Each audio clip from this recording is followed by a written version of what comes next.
దయచేసి వినండి. మా ఛానల్ అప్డేట్స్ కోసం పక్కనే ఉన్న గంట సింబల్ని టంగ్మని కొట్టండి.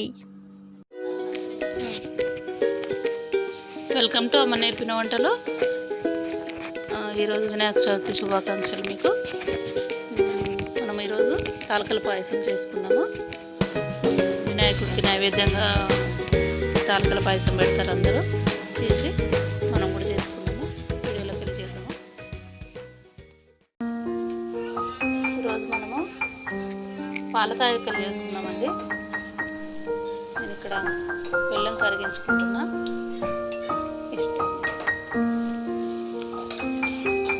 పాలు పెట్టుకున్న పొయ్యి మీద నేను ఒక 1/2 కేజీ బెల్లం తీసుకొని కరిగించుకున్నాను.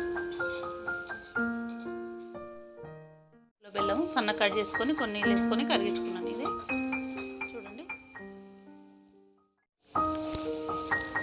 పాలు తగినన్ని మన ఇష్టము. ఎక్కువ కావాలంటే ఎక్కువ వేసుకోవచ్చు, తక్కువ ఎక్కువ వేసుకోవచ్చు. మన అందరి ప్రకారం వేసుకోవాలి. 1 కప్పు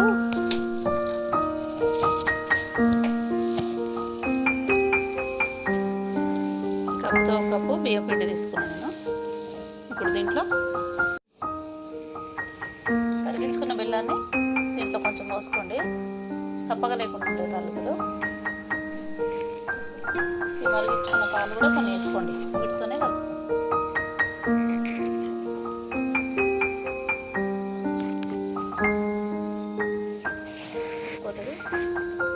ఈ పాలలు నేను గిన్నె పెట్టుకొని డ్రై ఫ్రూట్స్ వేయించుకున్నాను అనమాట.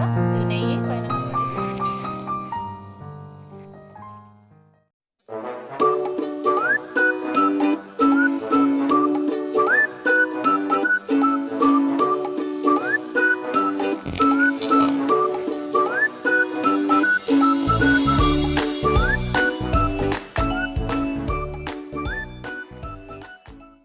కలుపుకున్నాం మంచిగా. ఇందులో పెట్టేసుకోండి. కలిపి మొత్తాన్ని పెట్టేసుకొని ఇందులో పిండి పెట్టుకున్నాం కదా, ఇది ఇట్లా ఒత్తేసుకోండి. కొంచెం పొడుగు మీకు ఎంత కావాలంటే అంత. మరుగుతున్న పాలల్లో వేడి పాలల్లో అట్లా ఒత్తేసుకోండి. పొయ్యి ఒత్తుకున్న తర్వాత ఒక 15 నిమిషాలు ఉడకనివ్వాలి. పిండి కూడా వేసుకోండి. దీంట్లో చిక్కబడుతుంది. అదే పిండి కలుపుకోవాలి. వరి పిండి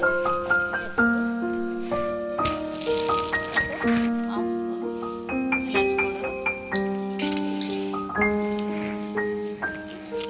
వేయించుకున్న డ్రై ఫ్రూట్స్ ఉన్నాయి కదా వేసుకోండి.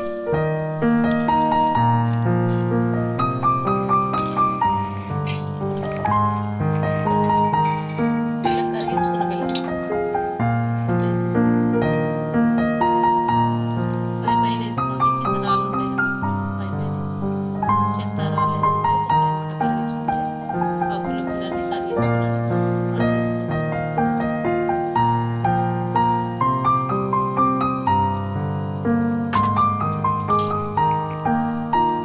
కలిపేసి ఒక 2-3 నిమిషాలు ఉంచండి.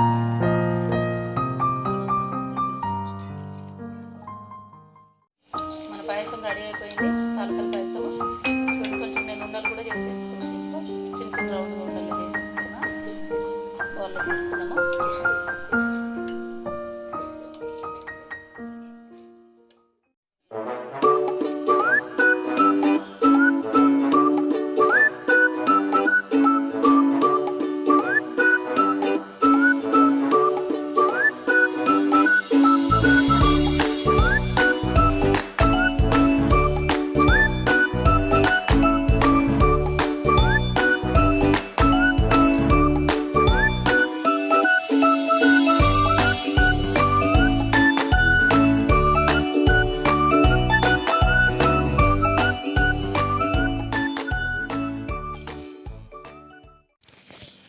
మన పాయసం రెడీ అయిపోయింది. మా వీడియో కనుక మీకు నచ్చినట్టయితే లైక్ చేయండి, షేర్ చేయండి, సబ్స్క్రైబ్ చేయడం మర్చిపోకండి.